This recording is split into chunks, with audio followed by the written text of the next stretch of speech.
So guys, क्या भारतीय वायुसेना एक बहुत बड़ा गलत कदम उठाने जा रही है? अक्सर लोग ऐसी बातें क्यों कर रहे हैं? ये सारी बातें जुड़ी हुई है जगुआर फाइटर बॉम्बर से रिलेटेड। तो आज के इस वीडियो में हम इस टॉपिक को समझेंगे। भारतीय वायुसेना जगुआर फाइटर बॉम्बर के साथ जैसा कदम उठा रही है, क्या ये कदम सही है या जिस तरीके से जगुआर फाइटर जेट बॉम्बर के साथ किया जा रहा है ये हमारी एक मिस्टेक होगी? आज के इस वीडियो में हम समझेंगे। आज के इस वीडियो में हम बात करने वाले हैं जगुआर फाइटर बॉम्बर के बारे में। हम समझने की कोशिश करेंगे कि आखिर भारतीय वायुसेना इन फाइटर जेट को लेकर अपग्रेड क्यों चूज कर रही है। ये अपग्रेड हाइपर अपग्रेड होने वाला है। हम जिस फाइटर बॉम्बर जगुआर की बात कर रहे हैं तो इनकी मैन्युफैक्चरिंग 1968 से हुई है। तब से अब तक काफी सारे अपग्रेड इसमें करे जा चुके हैं। इस समय पर भारत को छोड़कर इसके जो सारे ऑपरेटर्स हैं, यानी भारत के अलावा जो इसको ऑपरेट करते हैं, उन सभी ने इस बॉम्बर को रिटायर कर दिया है। लेकिन भारतीय वायुसेना एक अलग सा अप्रोच रख रही है और यही अप्रोच कहीं ना कहीं सवाल खड़ा कर रही है कि जब इसके दूसरे ऑपरेटर्स ने इसे रिटायर कर दिया तो आखिर हम इसे अपग्रेड क्यों कर रहे हैं, हम इसे रिटायर क्यों नहीं कर रहे। हालांकि जिस तरीके का अपग्रेड हमें इसमें देखने को मिल रहा है, ये अपग्रेड काफी ज्यादा हाइपर अपग्रेड बताया जा रहा है। हाइपर अपग्रेड में इसे एक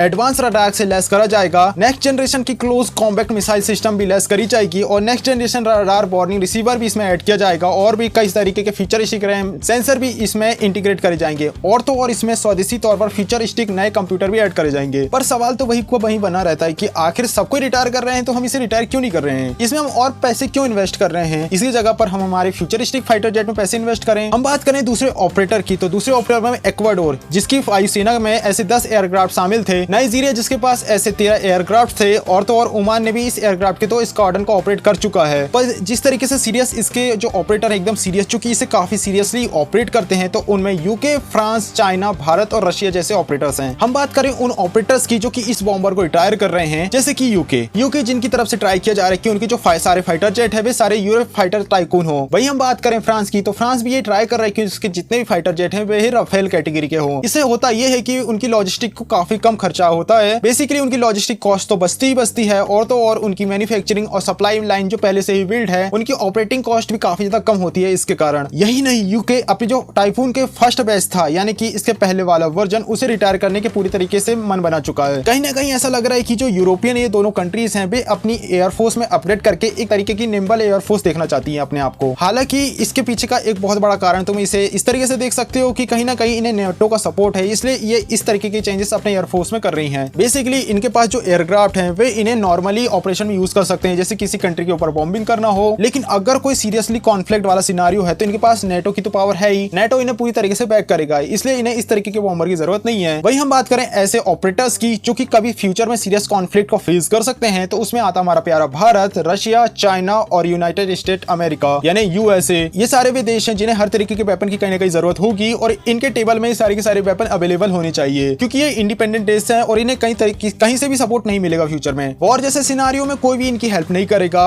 उल्टा लोग फायदा उठाने की कोशिश करेंगे, यानी कि इन्हें सेल्फ डिपेंडेंट होना बहुत ज्यादा जरूरी है। हम बात करें इन सारी कंट्रीज की जिनकी हमने चर्चा करी है, तो यूएसए की अगर हम बात करें तो उनके पास जो फाइटर बॉम्बर की फ्लीट है वह काफी ज्यादा अच्छी मात्रा में है। हम बात करें रशिया की, तो रशिया के पास Su-24 की 150 से ज्यादा की यूनिट अवेलेबल है जो कि ऑपरेशन मोड में है अभी पूरी तरीके से। वहीं हम बात करें चाइना की, तो चाइना JS-7 की 270 से ज्यादा यूनिट उसके पास ऑपरेशनल मोड में है। हम बात करें जिस तरीके के बॉम्बर्स की हम यहाँ पर चर्चा कर रहे हैं, इनकी खासियत ये है कि ये सरफेस से काफी कम ऊंचाई में उड़ते हुए एनिमी के जगह पर अटैक कर सकते हैं। अब क्योंकि इनकी ऊंचाई काफी ज्यादा कम होती है, जो अर्थ होराइजन वाला फिनोमिना होता है, जिसके कारण इन्हें काफी ज्यादा हेल्प मिलती है और इन्हें इजीली हम रडार में डिटेक्ट नहीं कर पाते। बेसिकली ये काफी ज्यादा इजी और काफी पुराने तरीके से अपनाया जाने वाला तरीका है, जहां पर हम अपने एनिमी के रडार को डॉज कर पाते हैं और उसके एयर डिफेंस से इनविजिबल हो पाते हैं। हालांकि प्रेजेंट टाइम में कई तरीके के ऐसे वेपन अवेलेबल हैं जहां पर तुम अपनी सीमा में रहकर ही दुश्मन के इलाकों में जो उसके इंपॉर्टेंट एसेट है उन्हें टारगेट करके निस्तानाबूद कर सकते हो। लेकिन तब भी हमारे पास ऐसे बॉम्बर अवेलेबल होने चाहिए जो कि ऐसे सिनारियो पे हम वर्क कर सकें, किसी भी तरीके से दुश्मन की सीमा में घुसकर हम बॉम्बिंग कर पाएं। और ऐसे सिनारियो में यूज किया जाता था जगुआर फाइटर जेट को। ये काफी लो हाइट में फ्लाई कर सकते हैं, जिसके कारण ये दुश्मन के रडार से इनविजिबल होने की क्षमता रखते हैं। अब इसे तुम एक छोटी सी क्लिप से समझ सकते हो और इस क्लिप में तुम क्लियरली देख सकते हो कि कैसे ये फाइटर जेट कितनी नीची ऊंचाई से उड़ रहा है। ये जिस ऊंचाई से उड़ रहा है ये मैक्सिमम ट्री हाइट है। ये जगुआर की काफी ज्यादा इंपॉर्टेंट खासियत है और कहा जा रहा है यही कारण है कि भारतीय वायुसेना जगुआर को रिटायर नहीं कर रही है, क्योंकि जगुआर की हमें जरूरत है और जिस तरीके के इसमें अपडेट करे जा रहे हैं वे सुपर अपडेट हैं जो कि इसकी पावर को और गुना बढ़ा देंगे। जिस तरीके की हमारी जियोग्राफिकल लोकेशन है और हमारी जिस तरीके के दुश्मन हमारे सीमा पर बैठे हुए हैं, वहां पर हमें जगुआर की बहुत ज्यादा जरूरत है। DRDO और HAL की तरफ से कहा जा रहा है कि वे इन एयरक्राफ्ट को काफी अच्छे तरीके से अपग्रेड करेंगे। ASR रडार को next generation close combat missile इसमें ऐड करी जाएगी। यही नहीं, इसे नेक्स्ट जनरेशन रडार का वार्निंग रिसीवर भी इसमें ऐड करा जा रहा रहा है। और तो और मिशन कंप्यूटर भी इंडियन होगा पूरी तरीके से। यही नहीं, एक इंटरेस्टिंग खबर भी निकल कर आ रही है कि डीआरडीओ ने एक रडार अब्सॉर्बिंग मटेरियल पेंट बनाया है। अब जैसे कि इसके नाम से ही समझ चुके होंगे कि रडार अब्सॉर्बिंग मटेरियल पेंट, यानी कि अगर इस पेंट को तुमने एयरक्राफ्ट के ऊपर कर दिया और एयरक्राफ्ट को पहचानने वाली ज्यादातर इंफ्रारेड को ये पेंट ऑब्जर्व कर लेगा। इससे होता ये है कि जो दुश्मन की रडार में हमारा फाइटर जेट डिटेक्ट नहीं होगा, उसकी डिटेक्ट होने की संभावनाएं कई गुना घट जाएगी। कहा जा रहा है इस पेंट को बनाया गया था LCA तेजस के लिए, ताकि उसे हम अपने दुश्मन के रडार से बचा सकें, लेकिन अब इसे जगुआर के ऊपर भी यूज किया जाएगा। वहीं हम बात करें पेंट की क्वालिटी की, तो पब्लिक में जो डेटा अवेलेबल है और लोग जिस तरीके से इसके बारे में बता रहे हैं, चर्चा कर रहे हैं, तो कई जगह पर कहा गया है कि जो पेंट है इसकी क्वालिटी इतनी अच्छी है कि इससे 90% किसी भी एयरक्राफ्ट के रडार सिग्नेचर को हाइड किया जा सकता है, यानी कि 90% की एक्यूरेसी से मिल जाएगी। यानी कि सोचो कितना ज्यादा फायदा होगा। तुम इसे इस तरीके से भी समझ सकते हो कि एक एयरक्राफ्ट जो कि कम ऊंचाई में उड़ सकता है और तो और उसके ऊपर एक ऐसा पेंट अप्लाई कर लिया गया है जिससे उसकी 90% रडार सिग्नेचर को हाइड कर लिया गया है, तो ये कितना ज्यादा क्रिटिकल होगा दुश्मन के रडार को आइडेंटिफाई करने के लिए। रडार सिग्नेचर एक की पॉइंट होता है किसी भी रडार को एयरक्राफ्ट को डिटेक्ट करने के लिए, और पेंट के जरिए तो यहाँ पर कम कर ही दिया गया है। वहीं डीआरडीओ और HAL द्वारा जो क्लोज कॉम्बैक्ट मिसाइल की बात करी जा रही है इसमें ऐड करने के लिए, तो ये basically short range air to air combat missile होने वाली है। ये जो मिसाइल सिस्टम की बात करी जा रही है ये पूरी तरीके से स्वदेशी होंगी, यानी कि ये देश में बनाई जा रही है।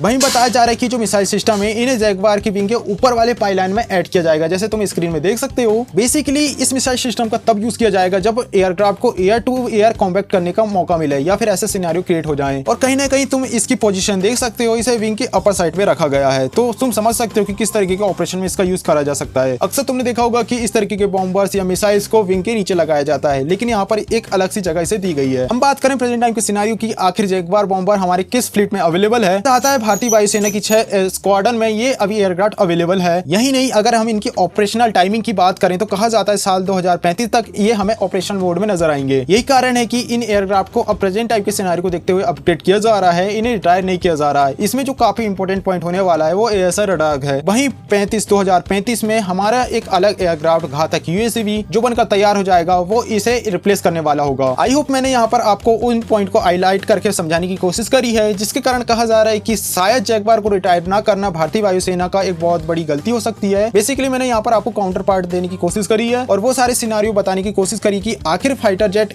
या यूं कहें बॉम्बर जगुआर को रिटायर क्यों नहीं किया जा रहा है, क्योंकि इसकी अभी हमको जरूरत है। और तो और इसमें जो अपडेट करे जा रहे हैं वो इसकी कैपेबिलिटी को कई गुना बढ़ा देंगे। हम ये कह सकते हैं कि अगर जैसा कहा जा रहा है इसमें अपडेट करी जा रहा है तो जगुआर हमारे लिए एक अच्छा एयरक्राफ्ट बॉम्बर साबित होगा। सो गाइस, ये थी एक छोटी सी वीडियो। आई होप इस वीडियो के सारे मैंने आपको जो इन्फॉर्मेशन देने की कोशिश करी है वो आपको पसंद आई होगी। वीडियो अच्छा लगा प्लीज वीडियो को लाइक और चैनल को सब्सक्राइब करें इसी तरीके के टॉपिक से रिलेटेड वीडियोस के लिए। मिलते हैं नेक्स्ट वीडियो में, तब तक के लिए बाय।